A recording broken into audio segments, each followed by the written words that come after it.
Bonjour. Alors, bienvenue à cette visioconférence ce mardi 6 juillet 2021. 903 vues sur le site de Sciences Po Paris et 50 inscrits. Pour le moment, nous sommes 23. Je vous recommande vivement la lecture du livre La tectonique des monnaies. Le format liseuse Kindle 4 euros.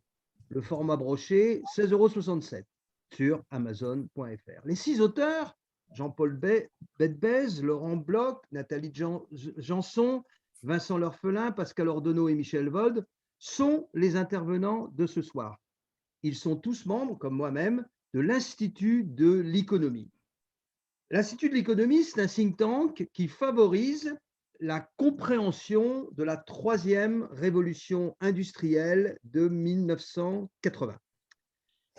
L'économie, ça signifie étymologiquement l'administration de la maison. Et dans le milieu des années 1990, j'ai pensé personnellement que le monde changeait de paradigme et que le terme économie était un peu étroit. Et en fait, j'ai lancé un néologisme, oklonomie, du grec oklos, multitude, et nomos, toujours l'organisation. Donc c'est le règne de la donnée à l'ère de la multitude. Et puis, j'ai posé ma candidature pour rejoindre l'Institut de l'économie.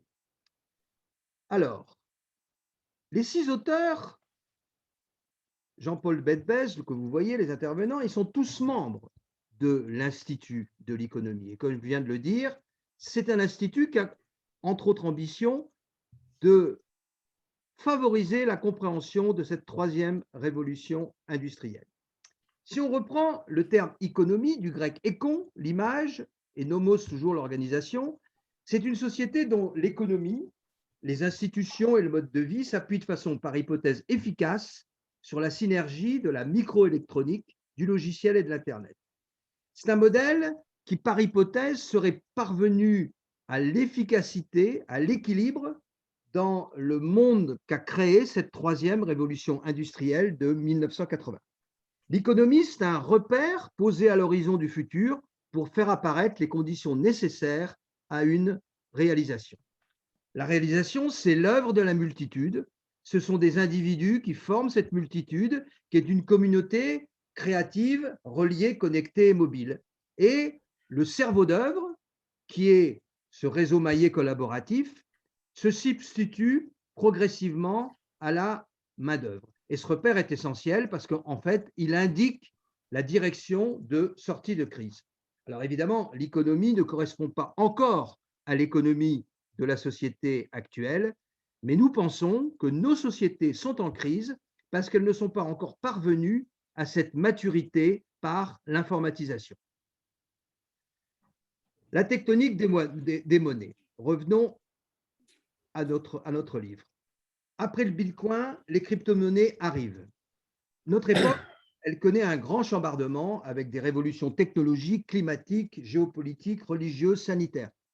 Et une révolution s'annonce aussi dans la monnaie. Au nœud de toutes ces révolutions, dans tous les domaines, on trouve le même phénomène, c'est l'informatisation qui est appelée numérique ou digital, qui sont d'ailleurs des mots assez limitatifs. C'est l'informatique anthropologique dans son ensemble. Et la synergie de la microélectronique, du logiciel et de l'Internet, comme je le disais tout à l'heure, ça succède à la synergie de la mécanique, de la chimie et de l'énergie qui avait dominé le système productif, l'économie, le travail et la société jusqu'aux années 1970-1980. La concurrence entre les nations pour la domination géopolitique se joue maintenant sur le terrain des technologies de l'information. Alors, mauvais exemple, l'intégrisme, qu'il soit religieux, sectaire ou partisan, s'est emparé de ces moyens pour empoisonner les esprits. Mais en sens inverse, la mise au point récente, excessivement rapide, d'un vaccin contre la Covid-19 illustre le progrès de la bioinformatique. Et il était donc inévitable que ce phénomène touche aussi les monnaies, la monnaie, et il va la transformer, cette monnaie, comme il a transformé tout le reste, en apportant d'ailleurs autant de nouveaux risques que de nouvelles opportunités. Comme l'a dit tout à l'heure Michel Vold, Jean-Paul Bedbez lancera le sujet la tectonique des monnaies. Nathalie Janson la blockchain et le Bitcoin. Laurent Bloch abordera l'important sujet de la sécurité des crypto-monnaies. Vincent Lorferin, les crypto-monnaies privées et l'économie du token. Pascal Ordonneau, les crypto-monnaies de banque centrale. Michel Vol portera un regard transversal. Pour ne pas perdre de temps, je vous affiche à l'écran les profils tout à fait remarquables des intervenants de ce soir. Jean-Paul Bedbez, HEC Paris, agrégé d'économie et toute une carrière et auteur de 20 ouvrages. D'ailleurs, tous nos auteurs de ce soir, tous nos intervenants de ce soir ont un point commun, ils sont tous auteurs. Nathalie Chanson, elle enseigne à Sciences Po et également à Rouen. Laurent Bloch, il était responsable de l'informatique scientifique de l'Institut Pasteur et puis directeur des systèmes d'information de Paris-Dauphine, et lui-même est auteur de plusieurs livres. Vincent Lorphelin, il est auteur, entrepreneur et consultant en innovation, et il est chroniqueur aussi au journal Le Monde, et vous voyez à l'écran les différentes activités qu'il a. Et encore, j'ai réduit, c'est beaucoup plus large que ça encore. Pascal Ordonneau, c'est un banquier, ancien président directeur général de plusieurs banques françaises, anglaises et américaines, et il est chroniqueur aux Échos, entre autres. Et Michel Vol est polytechnicien INSAE, docteur en histoire économique, et il y tient, a été responsable des statistiques d'entreprise et des comptes trimestriels à l'INSEE, et il est enseignant. Il est président fondateur de cet institut de l'économie. Je donne donc la parole dans l'ordre chronologique en espérant que j'ai réussi à tenir mon temps. Je donne donc la parole à Jean-Paul Bedbez. Oui, bonjour à tous. Alors, le sujet, c'est la tectonique des monnaies. En général, quand on parle de tectonique des monnaies, on a en tête la tectonique des plaques. La tectonique des plaques, c'est le rapport entre les plaques qui se chevauchent en permanence. Et quand elles se chevauchent un peu trop, ça donne des tremblements de terre, ça donne des raz-de-marée, ça donne des éruptions volcaniques. Le reste du temps, elles bougent toujours, mais moins. Et donc, la tectonique des monnaies, c'est savoir comment, en fait, les plaques monétaires, les grandes, les anciennes, les petites et les nouvelles, sont en train de bouger et comment, d'une certaine manière, on pourrait gérer pour éviter que ça dégénère et que l'on ait des crises. Tout à l'heure, notre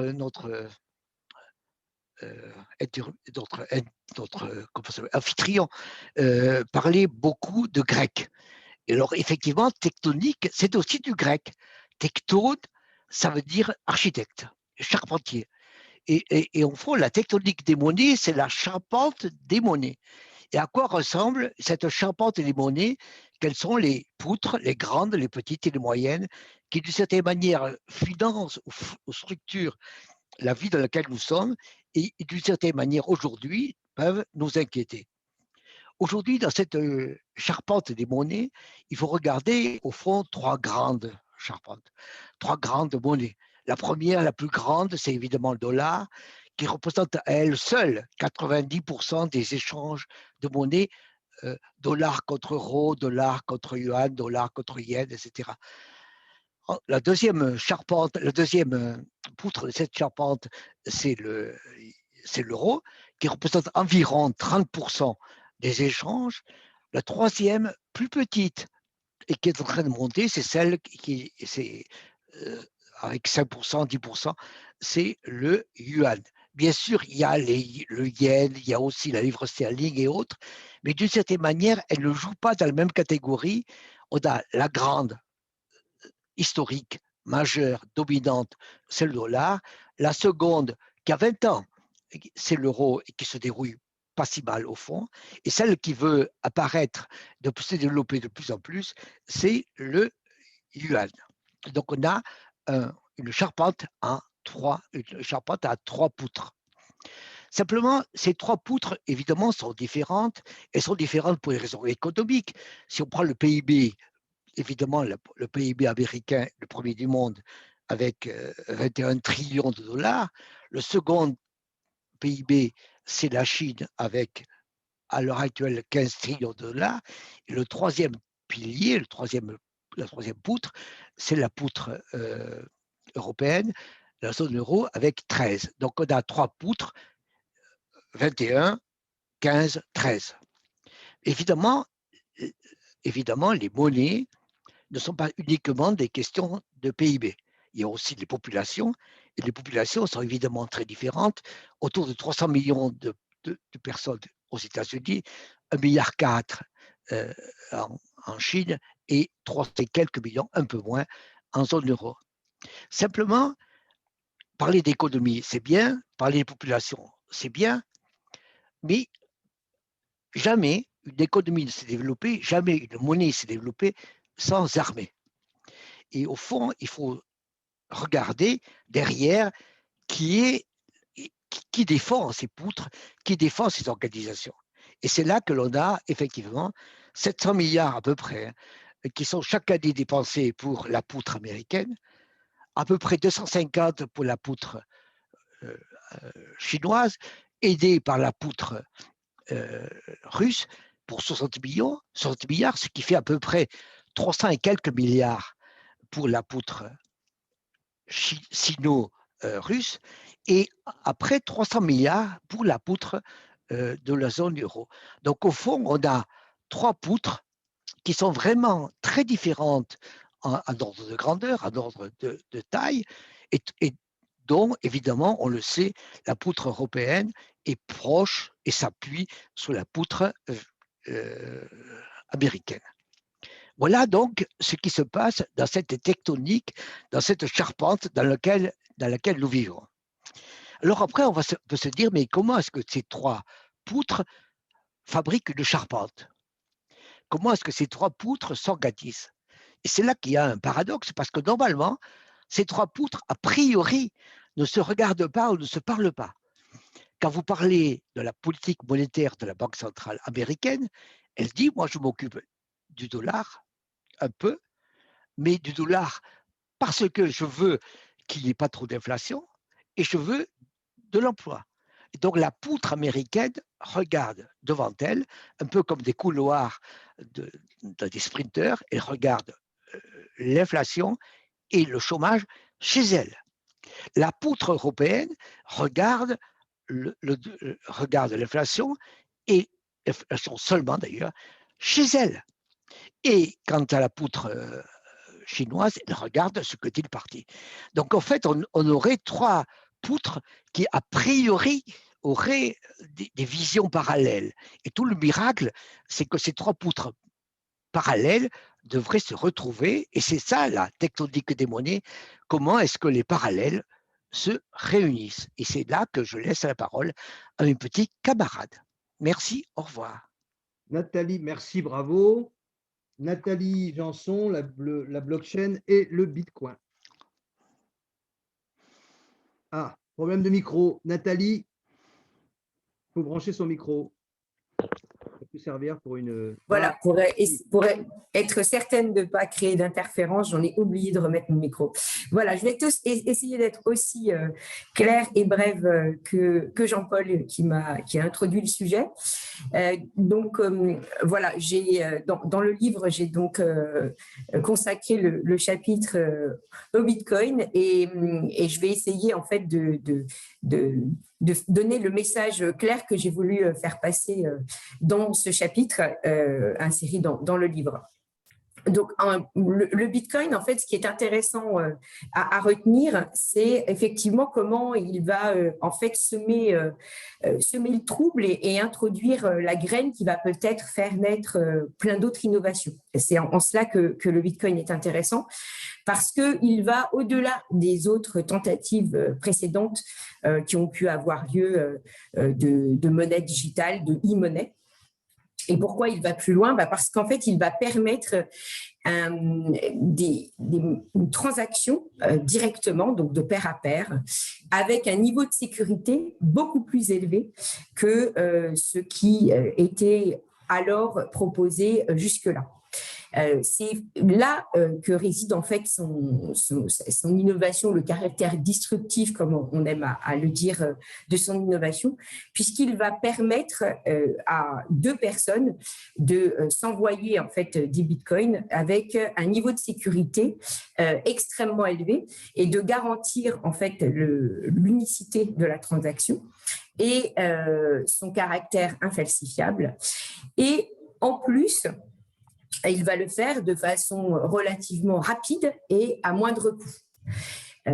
Donc ça, c'est vraiment la véritable innovation du Bitcoin, cette capacité en fait à pouvoir faire des échanges pair à pair de façon sécurisée, sans passer, et ça c'est très important, par le système bancaire, par notre système bancaire qui, en général, est toujours utilisé, quels que soient les moyens de paiement et quel que soit leur niveau de dématérialisation. Donc, en fait, c'est ça qui est capital à comprendre en fait dans cette innovation, c'est qu'effectivement, elle permet à des paiements de se faire en dehors du système existant. Alors, pourquoi avoir voulu créer cette innovation et ce système parallèle?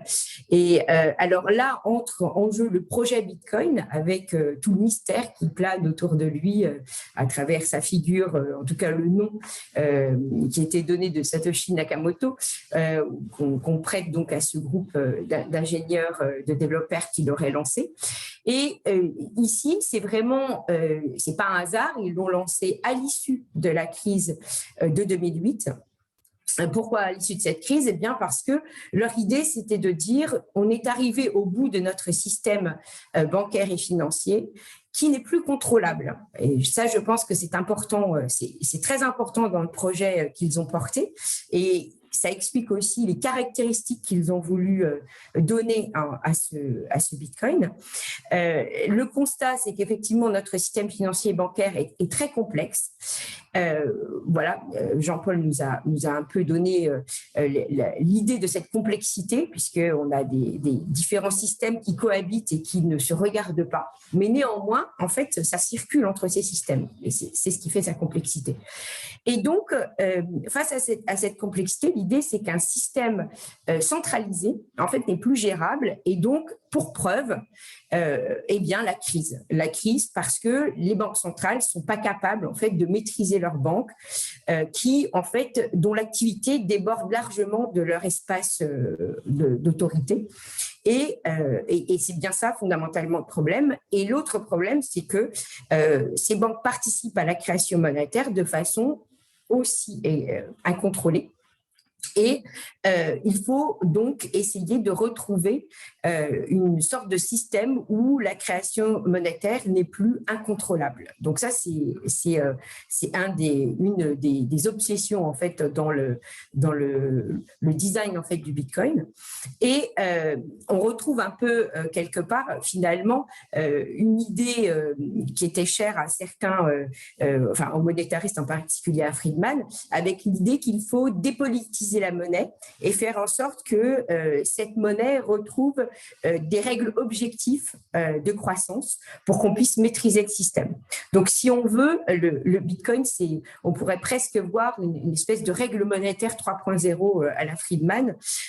Friedman, donc, il prônait qu'effectivement, la croissance de la masse monétaire soit fixée donc, dans les statuts de la Banque centrale et alors avec un rythme de croissance donné, mais en tout cas en dehors des mains politiques. Et voilà, on voit dans le design du Bitcoin, on retrouve ces caractéristiques puisque le Bitcoin donc, a été volontairement conçu avec une quantité limitée, fixée à 21 millions, qui devrait être atteint en 2140. Donc ça, c'est pour la partie offre fixe de monnaie. L'autre composant important, c'est qu'effectivement, cette production monétaire, en fait, échappe à la décision humaine dans la mesure où, bien évidemment, le protocole et la partie mathématique derrière, en fait, le Bitcoin, eh bien, il y a quand même de l'humain derrière. Mais à part ça, la façon dont le Bitcoin est généré est totalement lié en fait à cet ensemble mathématique et il n'est pas du tout lié à une volonté en fait humaine. Donc voilà, donc ça c'est vraiment la grande contribution du Bitcoin. Et donc, elle dépasse presque, je dirais, l'histoire d'être une monnaie, puisqu'en fait, c'est davantage une conception en fait de la vie économique, puisqu'en fait, c'est de souligner le fait que la hiérarchie, les systèmes verticaux, en fait, sont tabous et qu'il faut aller sur des systèmes différents. Donc, le Bitcoin, effectivement, c'est un système où on va pouvoir effectuer des transactions de pair à pair et de façon décentralisée. Voilà, c'est donc décentralisé, s'opposant au système pyramidal que nous connaissons dans nos systèmes actuels. Alors, la force, effectivement, du Bitcoin, c'est qu'il repose donc sur une blockchain avec un protocole qui est un open source, alors donc qui est ouvert. Donc, n'importe qui peut théoriquement venir et participer à cet écosystème du Bitcoin pour contribuer à sa production. Néanmoins, aujourd'hui, comme vous le savez tous, le Bitcoin est devenu un système où, en fait, finalement, ce sont des fermes d'ordinateurs qui sont à l'origine de leur production.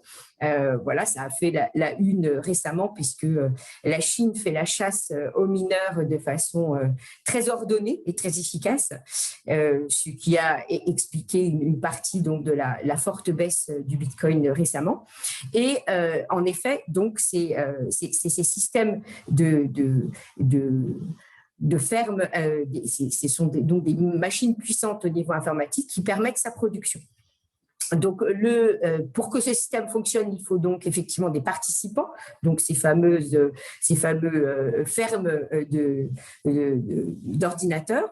Et ils sont importants parce qu'ils sont importants non seulement pour découvrir les bitcoins, mais pour aussi valider les transactions et puis aussi pour les vérifier.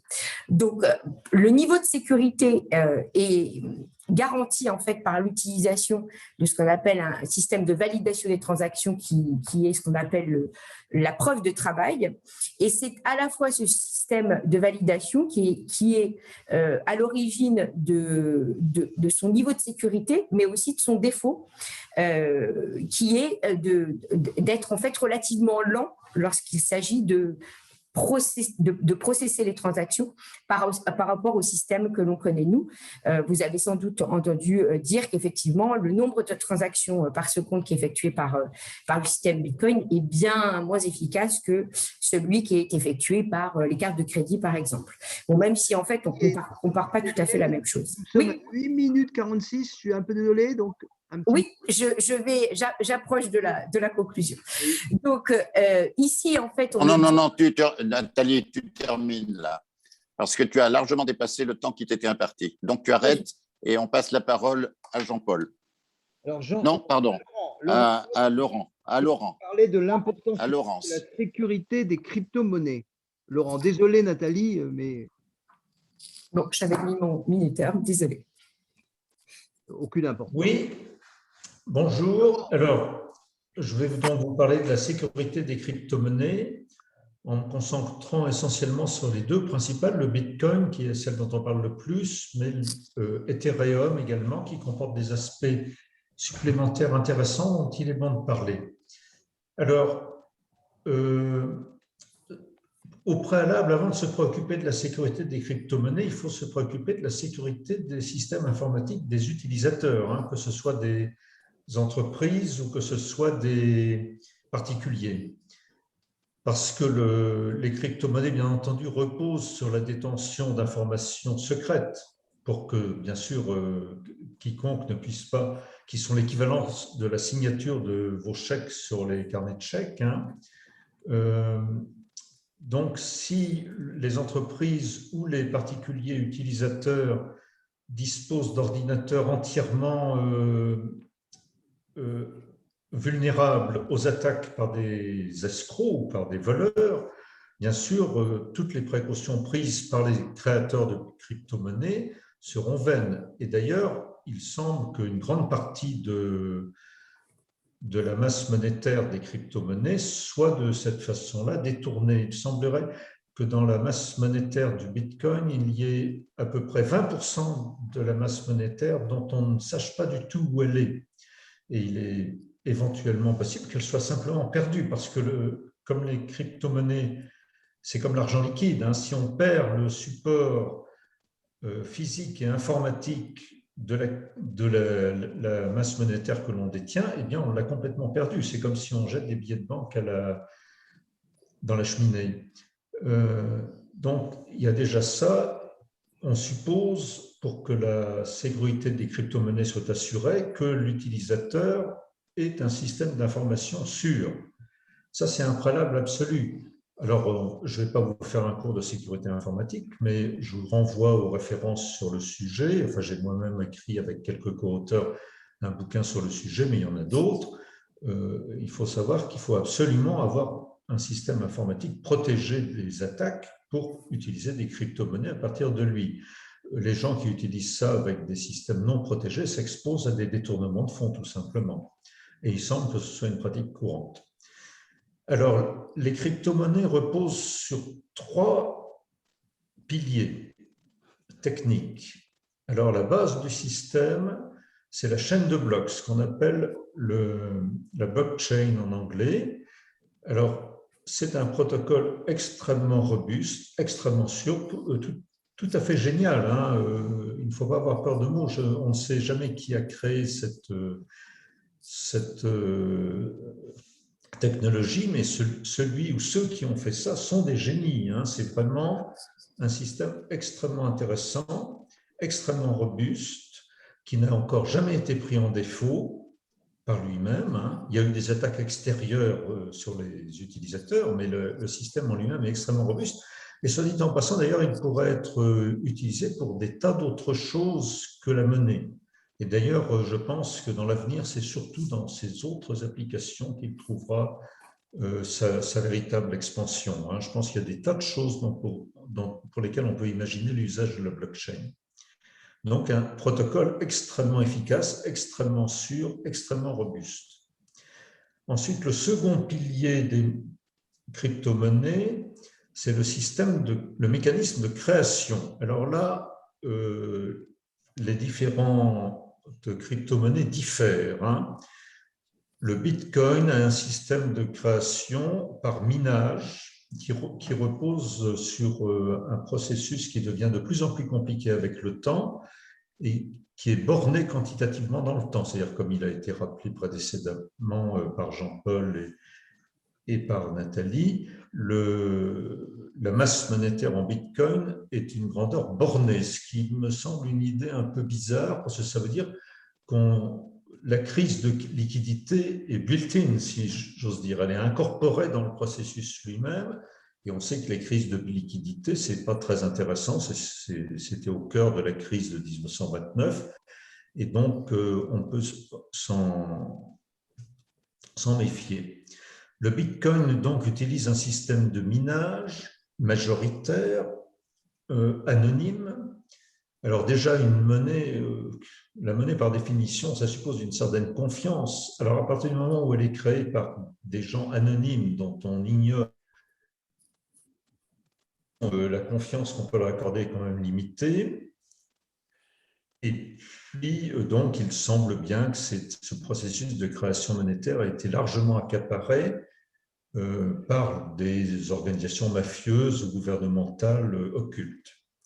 Donc ça, déjà, on peut dire que la confiance qu'on peut avoir dans le processus de création des crypto-monnaies, alors l'Ethereum, un processus de création plus intelligent et plus souple et plus évolutif, hein, ce qui pourrait être une solution à l'avenir. Alors le troisième pilier que le Bitcoin ne comporte pas, mais que Ethereum comporte, ce sont les contrats intelligents. Alors là, la sécurité s'effondre complètement, hein, parce que le contrat intelligent, ça veut dire que l'utilisateur qui veut créer un contrat intelligent, ce qui a priori est une idée séduisante, en gros, ça veut dire que conclure un contrat intelligent, ça veut dire qu'on écrit un programme. Ça veut dire que le contractant, celui qui signe le contrat, écrit un programme informatique. Or, on sait que l'écriture de programmes informatiques est sujette à toutes sortes d'erreurs et de vulnérabilités. Et donc là, on peut être sûr que les contrats intelligents sont une cible d'attaque facile pour tous les pirates, d'autant plus que ça risque d'être lucratif. Il y a eu de nombreux exemples. Alors, dans le bouquin, je cite un certain nombre d'exemples fameux qui ne sont pas forcément sur les crypto-monnaies les plus célèbres, mais que j'ai choisis parce qu'ils sont particulièrement significatifs. Hein.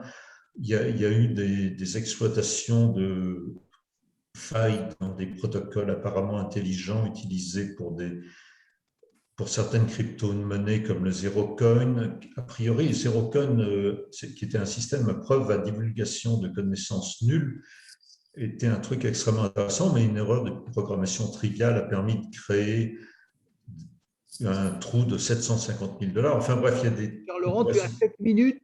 Si tu as une petite conclusion, si tant est qu'on puisse, mais il y a déjà énormément d'informations que tu nous as données. Alors, pour conclure, ce que j'aurais tendance à dire, c'est la chaîne de blocs, c'est un truc génial. Et ça a beaucoup d'avenir et dans des tas de domaines extra-monétaires et monétaires. Les crypto-monnaies elles-mêmes, les crypto-monnaies libertaires, anonymes, etc., à mon avis, c'est des actifs financiers spéculatifs et ça n'a aucune des qualités qu'on attend d'une monnaie. Donc, les gens qui ont envie de risquer leur argent, tant mieux pour eux et bon vent, mais voilà. Ce sera forcément des bulles monétaires et les contrats intelligents, c'est suicidaire. Voilà. Merci beaucoup. Merci. Alors, félicitations. Vincent L'Orphelin, maintenant, pour les crypto-monnaies privées et l'économie du token. Merci Christophe. Bonjour à tous. Alors déjà, pour parler de l'économie du token, précisons déjà ce qu'est un token. Donc le token, c'est un cousin du Bitcoin. Comme le Bitcoin, c'est une unité économique. Mais contrairement au Bitcoin, le token n'a pas vocation à concurrencer les monnaies d'État. Et il y a des milliers de tokens différents. De plus, un token est intelligent, car, comme vient de le dire Laurent, il est programmable, ce qui lui permet de garantir une authenticité, un traçage, une destination ou une exécution. Donc, au même titre qu'Internet a modernisé les télécoms et que le web a modernisé les médias, le token va moderniser la consommation responsable, les cartes de fidélité, la titrisation, les monnaies locales, etc. Alors, c'est déjà beaucoup, mais surtout, le token fait émerger un nouveau continent économique parce qu'il donne une valeur à ce qui n'est pas encore marchand. Et c'est une rupture considérable. Aujourd'hui, lorsqu'un groupe de musiciens se partage les droits d'un nouveau disque, ces droits ne valent rien tant que le disque n'est pas vendu. Ces droits ont donc une valeur économique, mais pré-marchande, dont la gestion des futurs royalties est confiée à la SACEM. C'est en industrialisant ce principe que le token fait émerger l'économie pré-marchande. Alors on pourrait dire que le token est une version électronique de la copropriété des œuvres collectives, mais il va beaucoup plus loin. D'abord, il est intelligent, donc les millièmes peuvent évoluer, par exemple pour garantir des minima aux musiciens ou pour accorder un bonus supplémentaire au chanteur s'il fait un concert supplémentaire. Ensuite, il est auto-exécutable, donc il n'y a pas besoin du tiers de confiance comme la SACEM. Enfin, il s'applique à tout type d'œuvres et de projets collectifs, les disques, les films, les magazines, mais aussi les partages de data, les réseaux sociaux, les réseaux professionnels, même sociétaux. Donc il existe déjà des économies d'énergie tokenisées comme une version tokenisée de Facebook. Donc il s'agit pour Facebook et les plateformes d'une nouvelle forme de concurrence, d'autant plus que les utilisateurs sont maintenant plus fidèles, enfin de plus en plus fidèles aux auteurs et de moins en moins aux plateformes. Donc cette nouvelle concurrence obligera les plateformes à décentraliser une partie significative de la valeur vers ceux qui sont à l'origine de cette valeur. Alors aujourd'hui, il faut bien reconnaître que la partie la plus spectaculaire de l'économie du token donne encore l'impression d'un jeu de cartes Pokémon pour les grands. Il y a quelques semaines, une œuvre d'art virtuelle tokenisée a été vendue 70 millions de dollars, donc autant que les meilleurs Van Gogh. Mais il ne faut pas s'y tromper. Le phénomène est très profond. Après toutes ces années où tout sur Internet devait être gratuit, les créateurs, les auteurs, les contributeurs considèrent, à juste titre, qu'ils ont trop souvent été dépossédés par les plateformes. Maintenant, ils revendiquent leur part légitime. Et le token, c'est la propriété d'origine contrôlée. Alors, entendons-nous bien, quand je dis propriété, c'est plutôt au sens de paternité dans un collectif, plutôt qu'au sens de l'appropriation individuelle. L'open source, par exemple, a permis de mettre en commun des milliards de lignes de programmes informatiques. On a souvent parlé de biens communs numériques, tout en déplorant que les GAFA s'en appropriaient les richesses à leur unique profit. Le token trace la paternité de la création depuis son origine. On ne pourra plus oublier les auteurs de l'open source. Et il en va de même pour les œuvres collectives, en particulier pour tous ceux qui contribuent à une innovation. Alors, une petite innovation, c'est une salade de fruits. Chaque morceau d'invention ou de contribution est identifiable. Il est facile de retrouver son auteur. Une grande innovation comme un smartphone, c'est un cocktail de fruits, beaucoup plus complexe. Il y a 200 000 brevets, des millions de lignes de code, des milliards de contributions. Jusqu'à aujourd'hui, il était impossible d'identifier les auteurs. Maintenant, le token trace l'utilité économique apportée par chacun pour redistribuer les richesses. Donc pendant les dernières années, les GAFA ont moissonné nos datas, la Chine a pillé nos technologies et les enjeux se sont chiffrés en centaines de milliards par an. Le token enclenche un formidable retour de balancier pour protéger et valoriser la propriété intellectuelle, ou la paternité intellectuelle, comme vous voudrez, qui est le pétrole de ce nouveau continent, l'économie du token. Merci. Très bien, très bien. Et en plus, il a respecté l'horaire, c'est parfait. Eh bien, bon, maintenant, la parole est à Pascal Ordonneau, qui va nous parler des crypto-monnaies de banque centrale, avec son expérience de banquier. Il va nous faire ça très, très bien. Voilà. Pascal, alors, branche ton micro, s'il te plaît. Fais des gros signes. Voilà, c'est bon. Bonjour à tous et félicitations pour ces exposés brillants. J'arrive avec les monnaies souveraines, les monnaies cryptées souveraines. Ce n'est pas normal qu'elles arrivent en dernier puisque ce sont les dernières qui ont fait parler d'elles. C'est très intéressant le phénomène des monnaies centrales souveraines, les monnaies digitales souveraines. Elles sont arrivées sur le devant de la scène après la fameuse opération Facebook. Je ne sais pas si vous vous souvenez, pendant quelque temps, Facebook a eu l'idée de créer une monnaie universelle fondée non pas sur les systèmes de Bitcoin, non pas fondée sur la méfiance généralisée à l'égard de l'ensemble des systèmes bancaires et des institutions qui les accompagnent, mais en s'appuyant sur une réserve, c'est-à-dire en s'appuyant sur essentiellement le dollar. Donc, le Facebook voulait créer une monnaie qui serait une sorte de dérivé du dollar. Bon, ça a capoté, ça se transforme progressivement en diem, c'était avant la Libra. La Libra, c'était une monnaie qui a été créée par un empereur romain il y a un certain nombre d'années, et maintenant c'est le diem. Alors pourquoi diem, on ne sait pas très bien.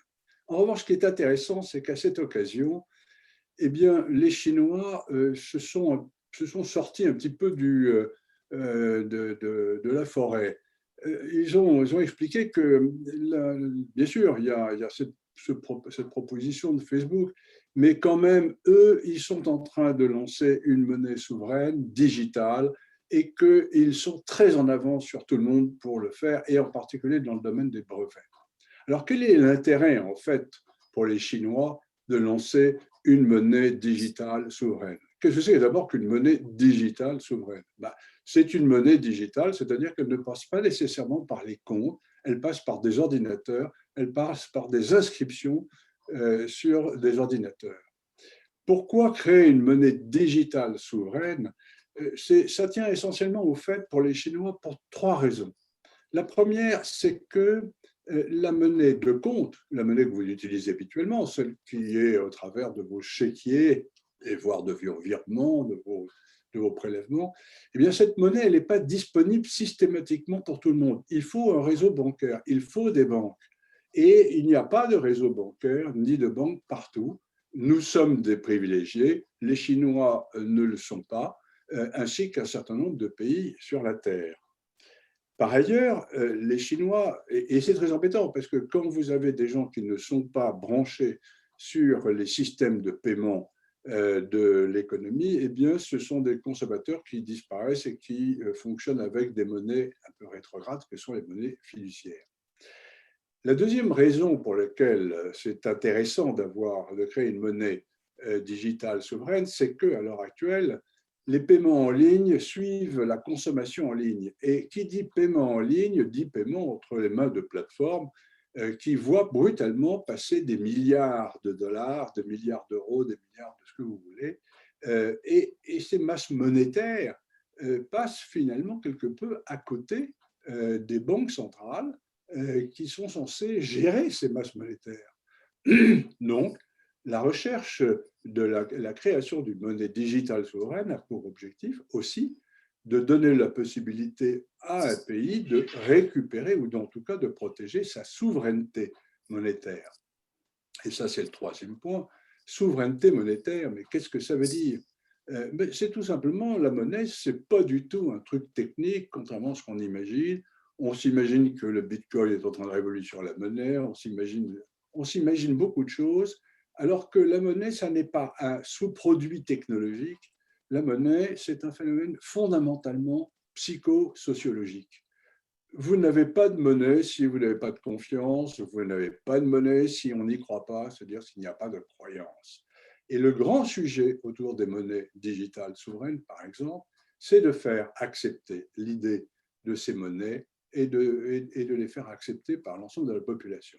Donc voilà les éléments importants dans la question de la monnaie digitale souveraine. Alors, il y a des avantages, mais on peut dire aussi qu'il y a quelques inconvénients. Les inconvénients, ils sont simples. C'est assez amusant d'ailleurs.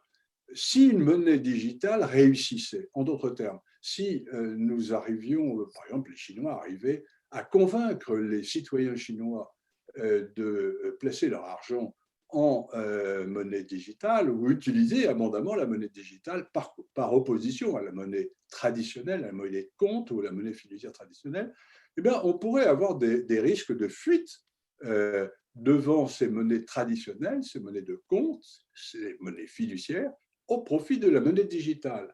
Et ça veut dire quoi? Ça veut dire tout simplement qu'on met en l'air le système bancaire qui existe. Alors, avant de créer une monnaie digitale souveraine, il faut réfléchir beaucoup.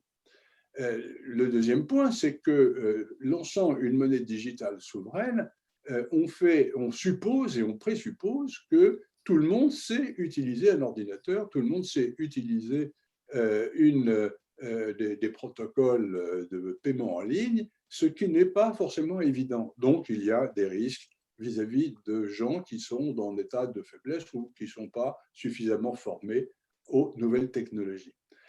Monnaie digitale, est-ce que ce sont des monnaies de combat? On pourrait le penser, et on pourrait le penser d'autant plus que la Chine pense que ce serait probablement un bon moyen de lutter contre la prédominance du dollar. Et certains pays, par ailleurs, sont à peu près convaincus que le meilleur moyen pour se passer du dollar serait probablement de créer une monnaie digitale. Tout ceci fait partie d'un univers en mouvement très rapide, on l'a indiqué à différents degrés, le token, la blockchain, le Bitcoin, etc.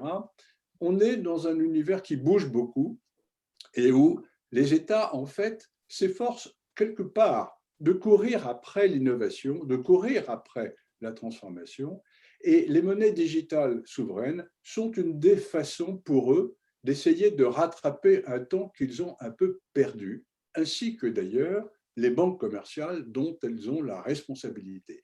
Donc, les monnaies digitales souveraines, ce sont à la fois des défis qui viennent de débarquer sur le dos des banques centrales, modernes, des banques centrales occidentales ou non, ce sont aussi des possibilités qui se sont brutalement ouvertes au profit de banques centrales qui n'avaient pas les moyens d'imposer des banques, le système bancaire ancien, par exemple en Afrique, hein, par exemple dans de tout petits pays, les Bahamas, par exemple, et puis les monnaies digitales, en définitive, des monnaies digitales souveraines, ce sont peut-être aussi une façon de réfléchir à une nouvelle formulation des politiques monétaires grâce tout simplement au processus de capillarisation qu'offrent les monnaies sous forme digitale, c'est-à-dire sous forme de tokens, qui comportent énormément d'informations. Je terminerai là, sur ce point. Les monnaies digitales, elles créent une quatrième fonction aux fonctions aristotéliciennes de la monnaie. Vous savez qu'il y a 2500 ans, Aristote a défini la monnaie comme un moyen de l'unité de compte, comme un moyen de transaction, comme un moyen de conservation de la valeur. Eh bien, il y a une quatrième fonction qui va s'y ajouter, c'est que la monnaie sera aussi un moyen de transporter l'information. Je vous remercie pour votre écoute et je suis en attente de toutes les questions qu'on voudra poser. Merci. Merci beaucoup, Pascal, pour ce brillant exposé. Et merci à vous cinq, c'était tout à fait remarquable. Alors, après ces courtes mais intenses interventions, nous allons passer au jeu classique des questions. Et en fait, elles s'affichent déjà. Alors, avant d'en lire quelques-unes, moi, j'avais réfléchi à une question à Jean-Paul Bedbez, qui a été le premier intervenant. Alors, est-ce que c'est la fin du dollar? Pas tout de suite. On voit bien à quel point on a des enjeux, on en a parlé tout à l'heure, en quelque sorte de bataille des monnaies. La technique des monnaies, la bataille des poutres, des charpentes, c'est qui est la monnaie qui dirigera. Alors le fait d'abord d'avoir des monnaies qui sont des systèmes de surveillance, de fiscalité, et comme je développerai de plus en plus des monnaies dans lesquelles je mettrai les gens en banque ou en surveillance, je pourrai regarder ce qu'ils font. Deuxièmement, il y a en permanence une préférence aux grands. Ce qui se passe, si vous voulez, c'est que l'avantage du dollar, c'est qu'il paraît difficilement, difficilement submersible. Je serai au Nigeria, je serai au Liban. Évidemment, le Liban, il n'y a pas de livre libanaise. On n'utilise que du dollar et que de l'euro. Tout simplement parce qu'il y a une crise majeure. Mais sans aller jusque-là, il peut y avoir des pays où il y a des interrogations sur la stabilité de la monnaie. Autrement dit, il y a je vais être plus rapide, grosso modo, le dollar, c'est les États-Unis. Et donc, on n'imagine pas bien qu'ils disparaissent compte tenu du fait qu'ils sont derrière la puissance majeure, à la fois économique, d'innovation et militaire. N'oubliez jamais ça. Par rapport à ça, évidemment, il y a le yuan qui arrive et qui essaie de contester. Et on voit bien à quel point le yuan essaie de contester par les groupes de la Soura, à la fois d'avoir à l'intérieur du pays des gens qui surveilleraient davantage, ça c'est clair, et en même temps de faire en sorte qu'ils prêtent en yuan, de telle sorte que les gens remboursent en yuan, et que peu à peu, la monnaie, une monnaie de réserve qui à l'heure actuelle est négligeable, devient le yuan. Alors la Chine se rend bien compte qu'elle a devant elle des années, mais elle peut se dire que les tectoniques des plaques peuvent bouger relativement plus vite. Au fond, je finis.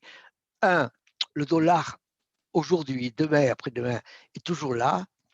L'euro doit se consolider, autrement, il sera fragile parce qu'il a des interrogations sur lui. Quant à la Chine, fondamentalement, elle est la puissance montante et qui veut contester, mais elle a le temps pour elle, le dollar. Merci beaucoup.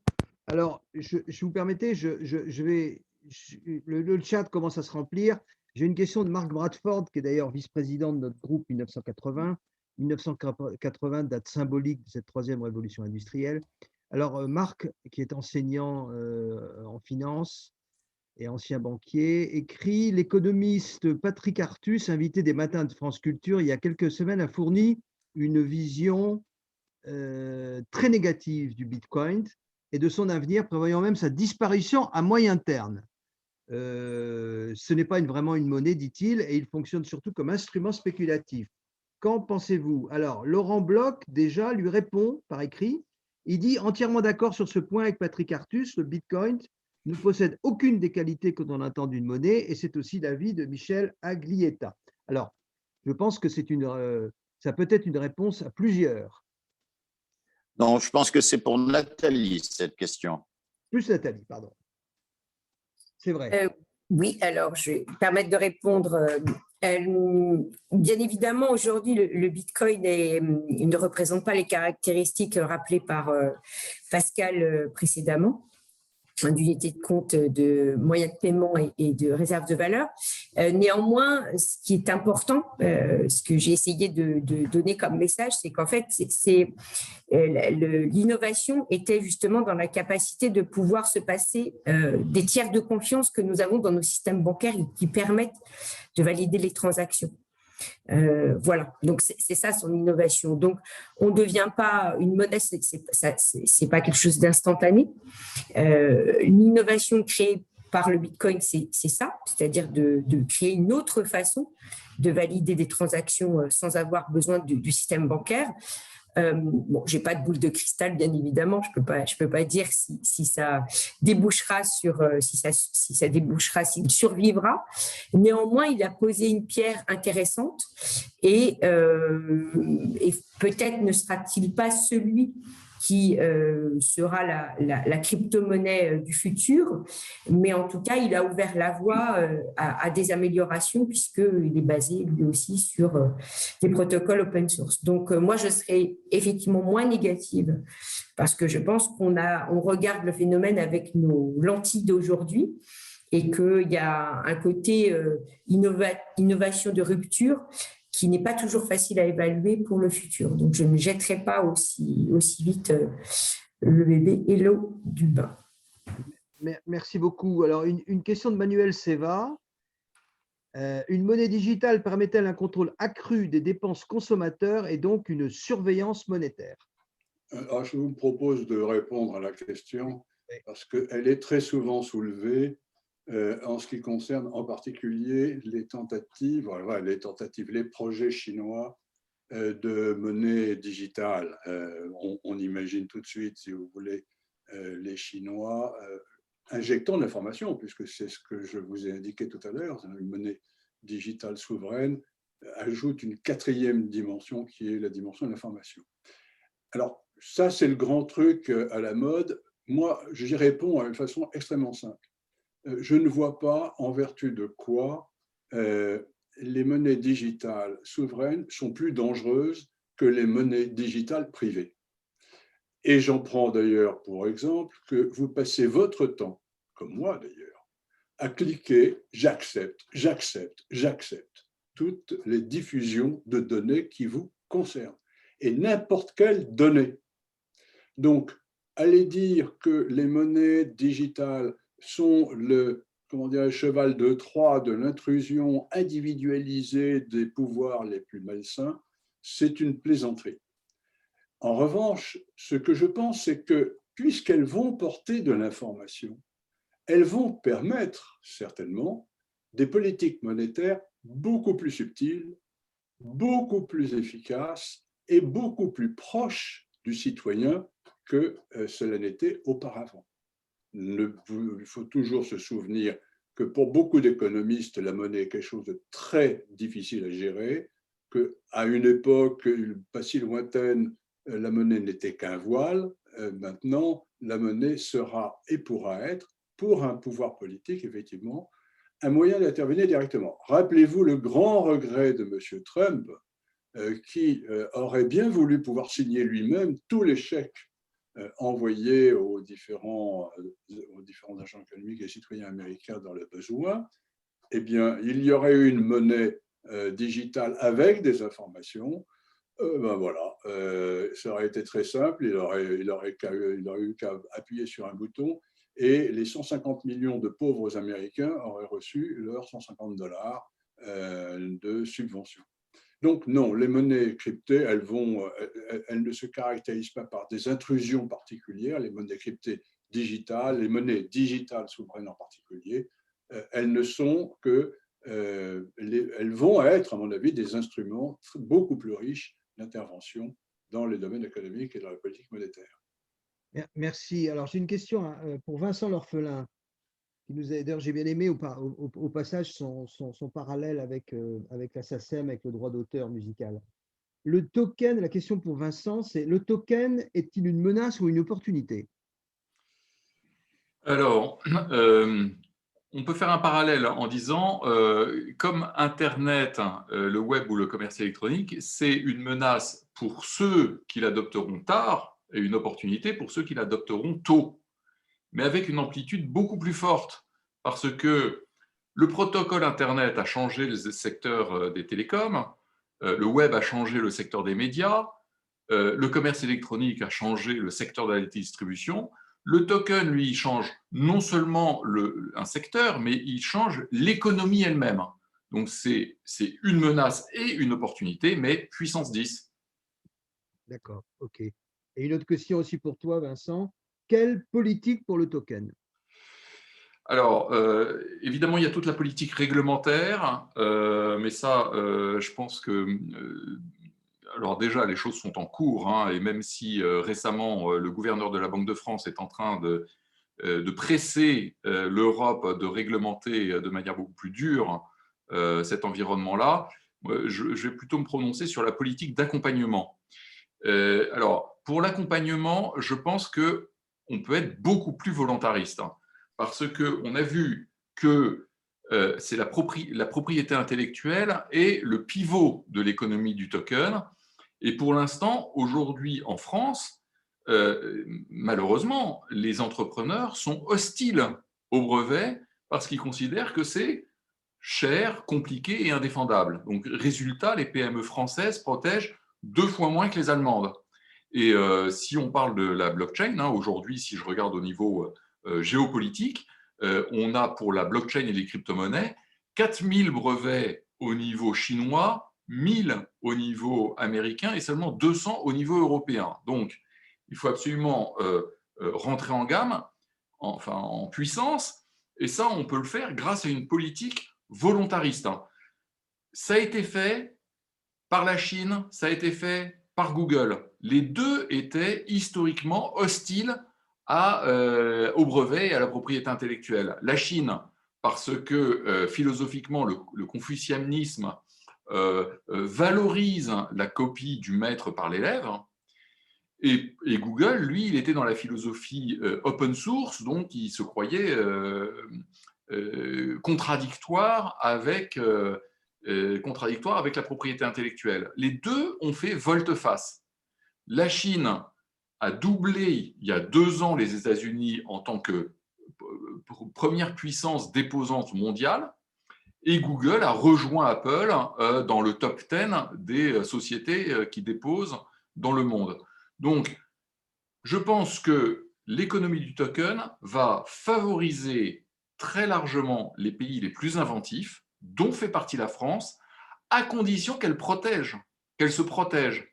Et on a 2 exemples, Google et la Chine, développer des politiques très agressives dans ce sens, et je pense, moi j'ai fait une proposition dans ce sens, de développer un plan d'investissement sur 10 ans pour les brevets.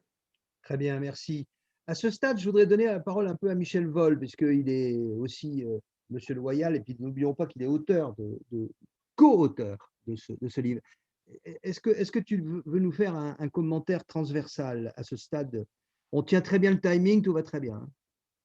Vas-y. Oui, je voudrais rebondir sur ce qu'a dit tout à l'heure Pascal Ordonneau, que la monnaie n'est pas un problème essentiellement technique. Il a raison, bien sûr, la monnaie, c'est autre chose que de la technique. Ceci dit, l'informatisation de la monnaie, comme l'illustre ce qu'ont dit Nathalie, ce qu'ont dit Vincent, ce qu'ont dit aussi Laurent, et ce que dit lui-même Pascal, l'informatisation de la monnaie transforme la monnaie et apporte des possibilités nouvelles, qualitativement nouvelles, et des dangers également qualitativement nouveaux.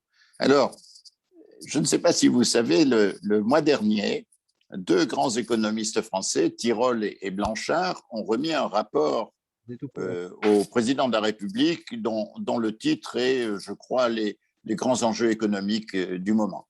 Eh bien, savez-vous ce qu'ils ont mentionné comme grands enjeux économiques, hein? Ils ont mentionné la lutte contre le réchauffement climatique, la lutte contre les inégalités et le problème des retraites, de l'équilibre des retraites. C'est-à-dire que tout ce que nous nous sommes dit maintenant et tout ce que nous disons à l'Institut de l'économie sur le phénomène de l'informatisation est absent de la pensée des 2 meilleurs économistes français et de toute l'équipe de brillants économistes qu'ils ont réunis. Je suppose que c'est… Alors, je plains le président de la République qui reçoit ce genre de rapport qui, bien sûr, va flatter l'opinion, parce que de quoi on parle dans les dîners en ville ou dans les queues devant les cinémas, on parle de l'écologie, on parle des inégalités et on parle peut-être un peu des retraites. Voilà. Donc, il y a entre ce que nous disons, ce que nous voyons aussi, l'évidence du phénomène et la réalité et l'image des choses et ce que pensent les décideurs et les économistes eux-mêmes, un énorme écart et qui est très préoccupant. Tout à fait, remarque très pertinente. Alors, j'ai encore des questions. Il y en a plein, hein, c'est très bien.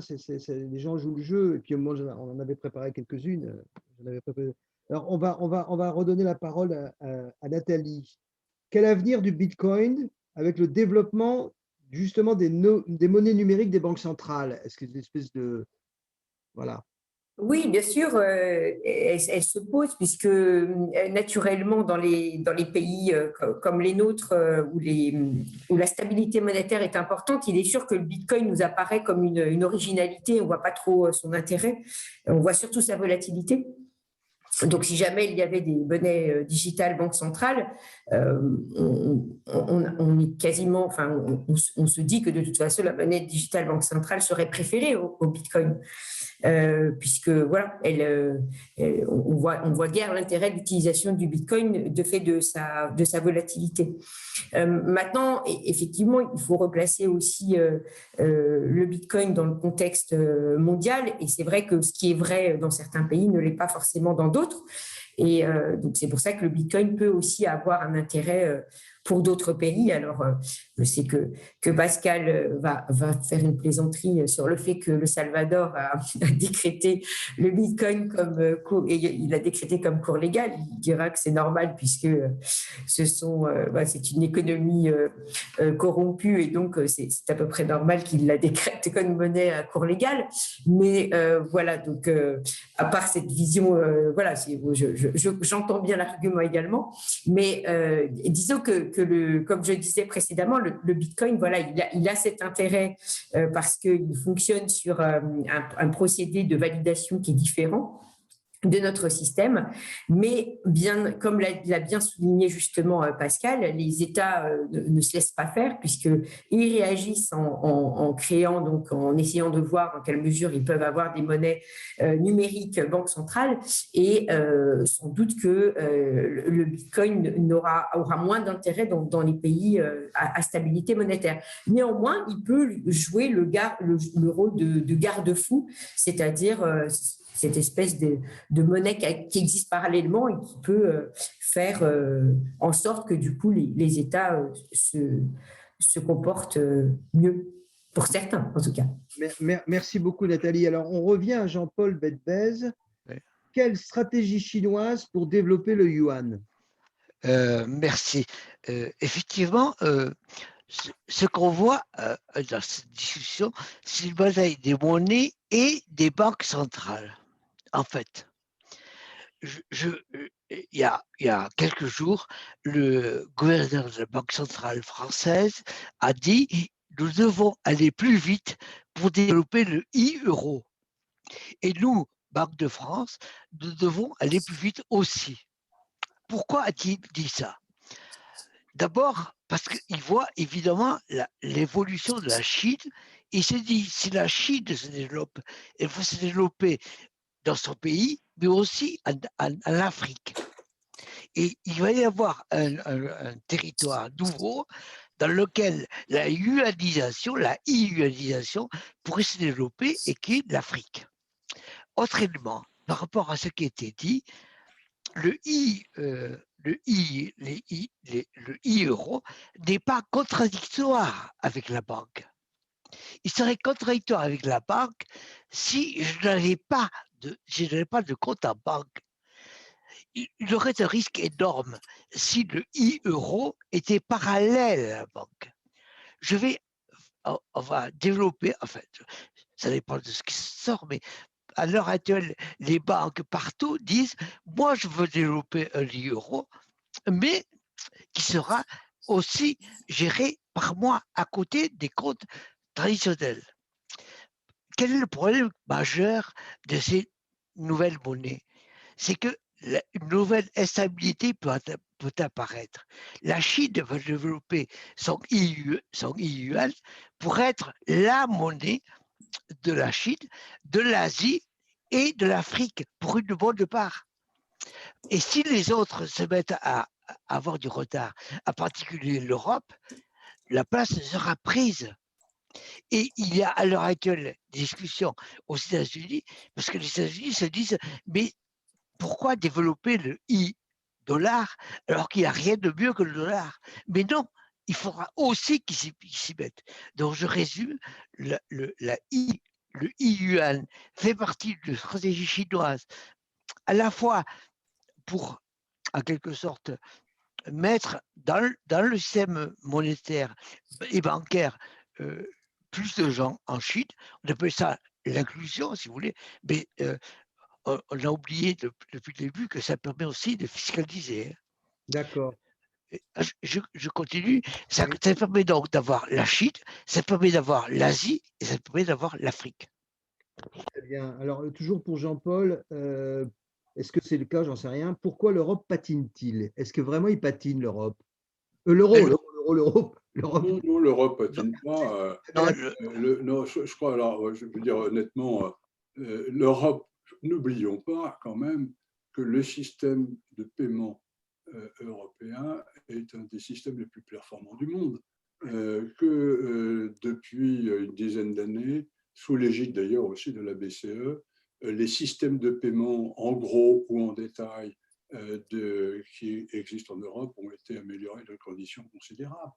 Le système bancaire européen est un des systèmes en termes de paiement et en termes de circulation de monnaie, à des systèmes les plus sûrs du monde et les plus rapides.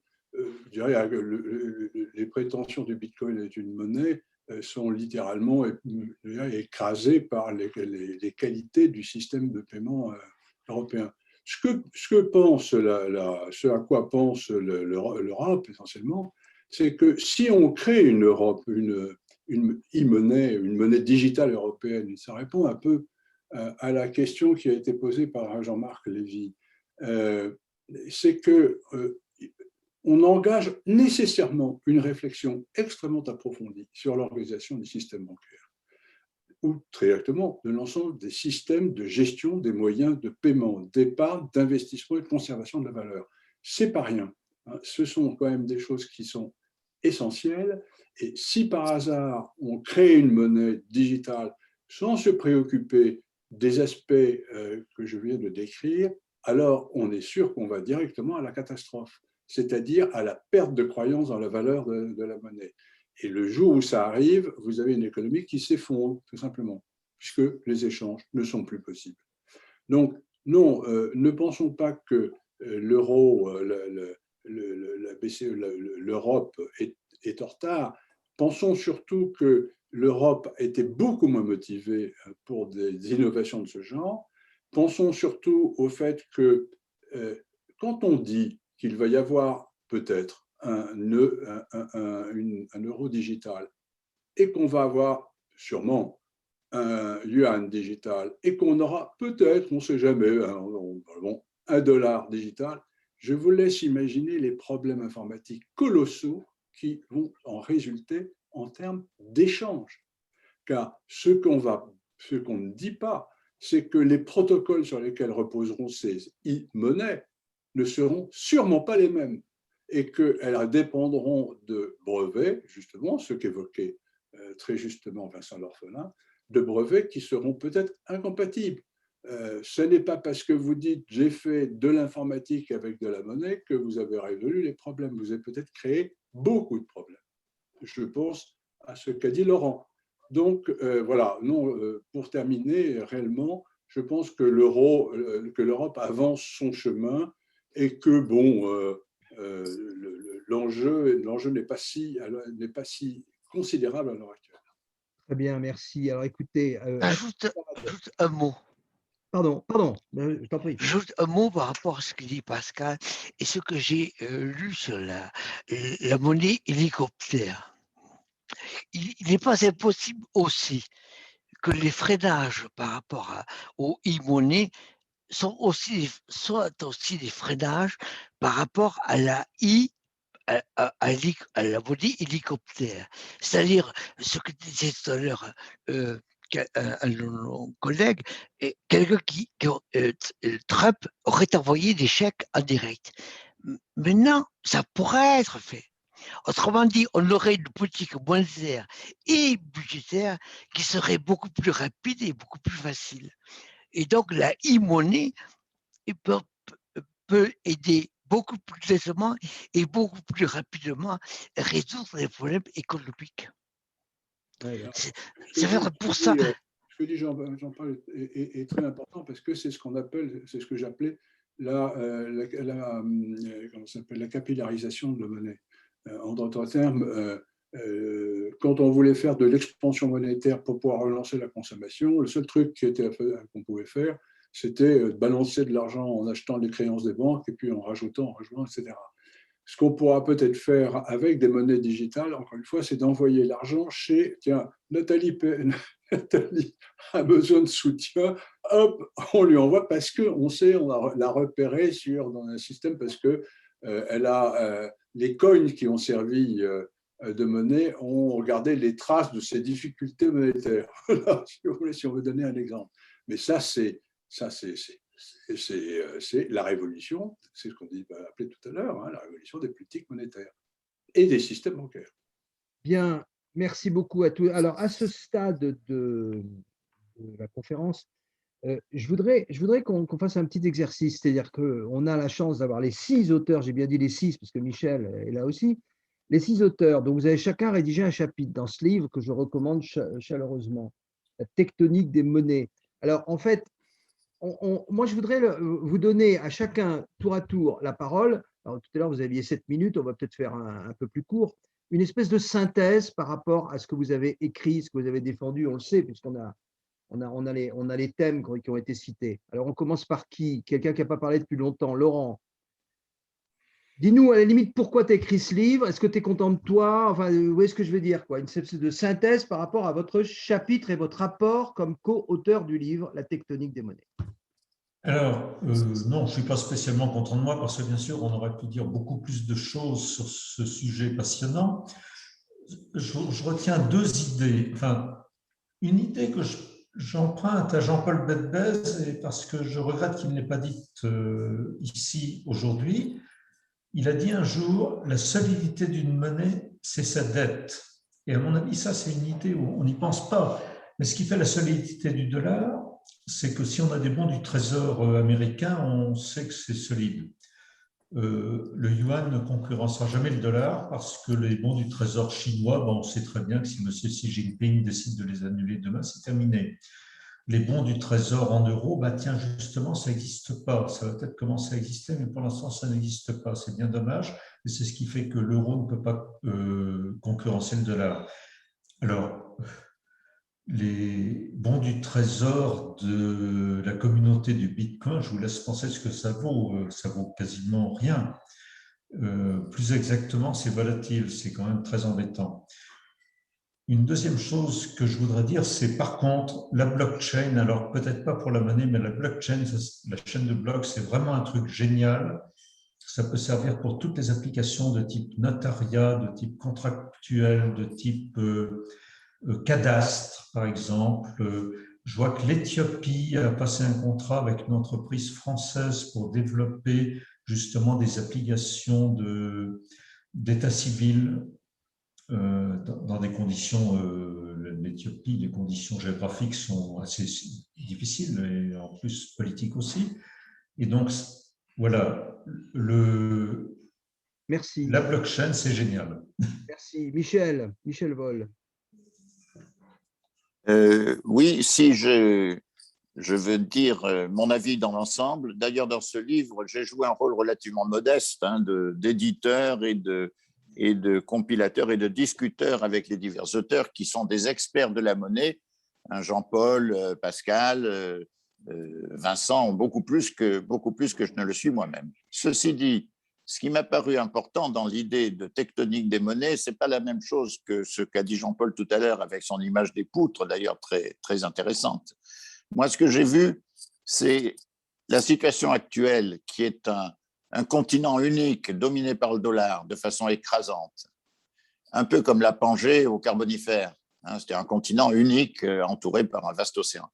Eh bien, ce continent est en train de se fissurer avec la création notamment du yuan digital, quoi. Et le fait qu'en effet, ce yuan numérique, ce yuan informatique va s'offrir à l'Afrique comme un moyen utile, s'offre d'ailleurs sur le territoire chinois lui-même, qui est sous-bancarisé, comme le disait Pascal, pour résoudre ce problème d'accès aux services financiers, mais l'Afrique a le même problème. Et donc, si le yuan joue bien sa carte, ça peut être un moyen fantastique de mainmise de la Chine sur l'Afrique et bien sûr sur ses ressources, minières, agricoles, humaines, etc. Voilà. Donc, je vois là un enjeu géopolitique de première dimension, avec à l'horizon, bien sûr, comme toujours quand il y a des enjeux géopolitiques, des conflits énorme. D'accord, merci. Vincent, synthèse. Allô, branche ton micro. Le son. Ah, bon, alors on va. Oui, excuse-moi, ça y est. Du coup, non, je peux peut-être exprimer une toute petite frustration sur nos travaux parce que, effectivement, le paysage change un peu tous les jours, parce que moi, je suis dans mon activité professionnelle au contact tous les jours avec des entrepreneurs, et donc l'analyse que je fais, elle vient, j'ai envie de dire, pour utiliser un terme politique, elle vient du terrain, c'est-à-dire de la microéconomie, et que j'essaye de rassembler pour en faire des agrégats et pour essayer de développer une vision. Mais c'est absolument prodigieux la créativité qu'il peut y avoir, et comme je suis vraiment très précisément ce qui se fait dans la Silicon Valley et ailleurs, et ce qui se passe en France, je crois qu'on n'a pas à rougir de notre inventivité sur ce terrain-là. Mais en revanche, il faut rencontrer les entrepreneurs le plus possible. D'ailleurs, j'en profite pour ceux d'entre vous que ça intéresse. J'organise une réunion le 20 juillet en présentiel. Donc, ceux qui le souhaitent vont me contacter. Ce sera exclusivement avec des entrepreneurs et des experts du token. Donc là, on est sur un sujet resserré sur l'économie du token, mais je pense que c'est utile de rencontrer toutes ces personnes-là pour essayer de faire mûrir notre vision collective. Très bien, merci. Nathalie? Micro? Voilà. Voilà, il ne va pas se mettre en route. Alors, pour ma part, oui, l'idée, ce que je voulais, avec ma contribution dans ce livre, c'était effectivement, comme l'a expliqué Jean-Paul Bedbès et puis Pascal aussi Ordonneau, c'est cette idée que finalement, le fait que le Bitcoin est émergé, en fait, non seulement il a été développé, mais son prix a évolué à la hausse, hein, puisque il aurait pu très bien ne pas du tout, il aurait pu rester à zéro et il aurait pu ne jamais se développer. Donc, ça montre bien l'intérêt, en tout cas, qu'il a représenté pour certains. Et ça a amené de nouvelles problématiques. Et effectivement, on voit bien que ça a fait réfléchir les autorités et au premier chef, les autorités chinoises qui, effectivement, je pense, se demandent comment trouver un terrain pour venir concurrencer le dollar qui, comme on l'a dit à plusieurs reprises, est relativement bien installé. Donc, on voit difficilement le yuan pouvoir s'imposer comme ça rapidement. Et cette ouverture sur le côté technologique, effectivement, a donné des idées aux autorités chinoises pour pouvoir faire cette entrée. Donc voilà. Donc moi, l'idée, c'était de dire, voilà, quelle a été la graine semée par le Bitcoin qui a ensuite engendré toutes ces réactions et ces chaînes de réactions, notamment aussi à travers le développement enfin en tout cas le lancement avorté de Libra, voilà, toutes ces réactions en chaîne. D'accord, merci beaucoup. Jean-Paul? Si tu veux la paix, prépare la guerre des monnaies. Ah oui. Amusant. Ah, très bien. Voilà. Terminé. Ah bon. Alors, Pascal, c'était très. Alors, moi j'ai trouvé que tout le monde avait fait un travail tout à fait passionnant et intéressant.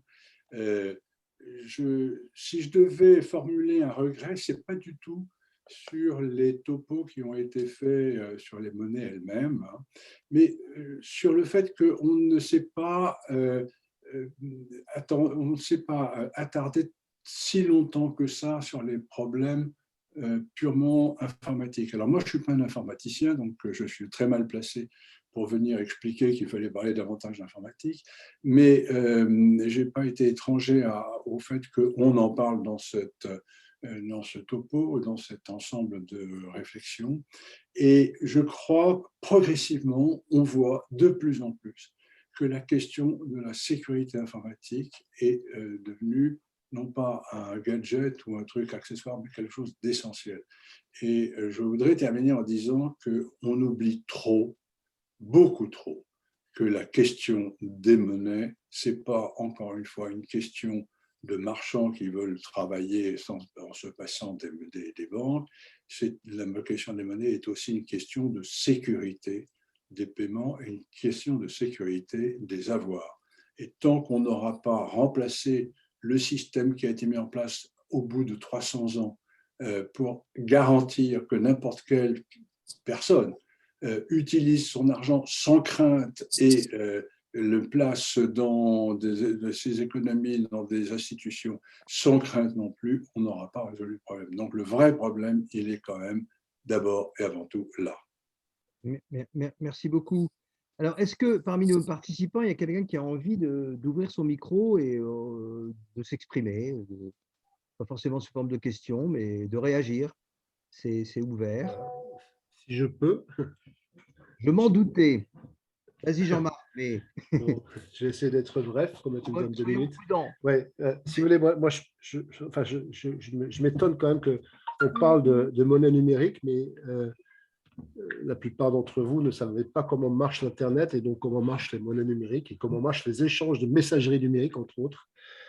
J'ai entendu beaucoup de choses très intéressantes, mais je n'ai pas entendu le problème fondamental, me semble-t-il, qui est qu'il n'est de richesse que d'hommes, et si les hommes ne s'intéressent pas à la manière de manipuler les monnaies ou ne savent pas les manipuler, on est en dehors de la boîte. Donc le vrai problème aujourd'hui, il n'est pas de savoir s'il faut mettre en place des nouvelles monnaies, mais comment on peut exploiter les monnaies existantes, qu'elles soient numériques ou qu'elles soient même classiques, à partir des véhicules d'usage dont nous disposons. C'est-à-dire pas seulement les cartes bancaires et les terminaux de paiement, pas seulement les ordinateurs et les smartphones, mais partout, tout le temps. Et comment on peut supprimer à terme les billets ce qui veut dire l'argent sale, ce qui veut dire le trafic, ce qui veut dire le terrorisme, etc. Parce que c'est ça la maladie de la planète aujourd'hui, c'est qu'on a un monde à deux vitesses, une vitesse instantanée pour les informations, pour les échanges sur le marché du change, pour la spéculation, avec le trading à haute fréquence, 6 000 milliards de dollars par jour, et on a zéro solution pour Madame Michu pour aller faire un achat en ligne sécurisé.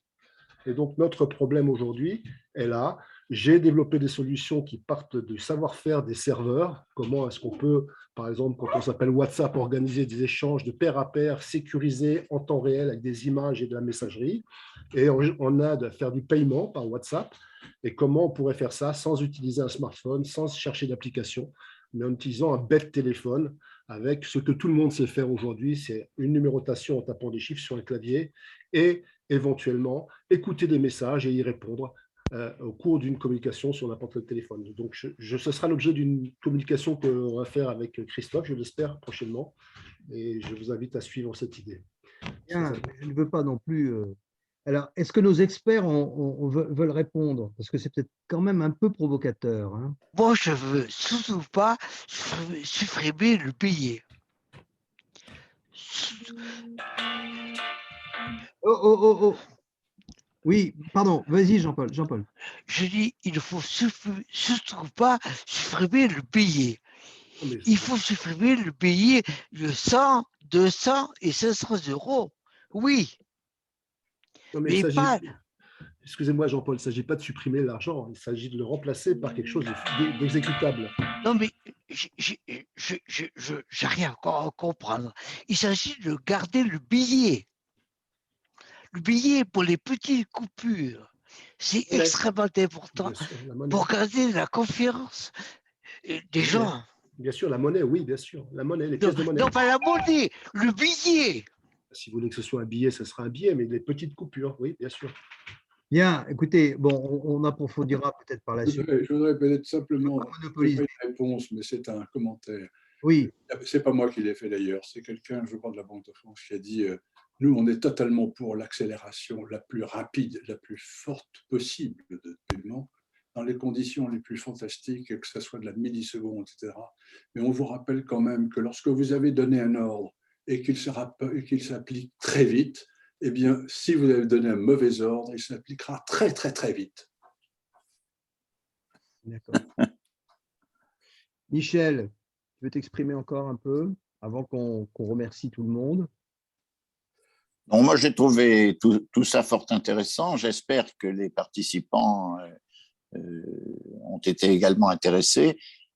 J'estime, alors tout à fait simplement, en tant que monsieur Loyal, qu'une téléréunion, ça doit durer pas plus qu'1h30. Et nous avons fait 1h40, donc je crois qu'il est temps de conclure. Moi, je veux bien conclure ou remercier. Comment?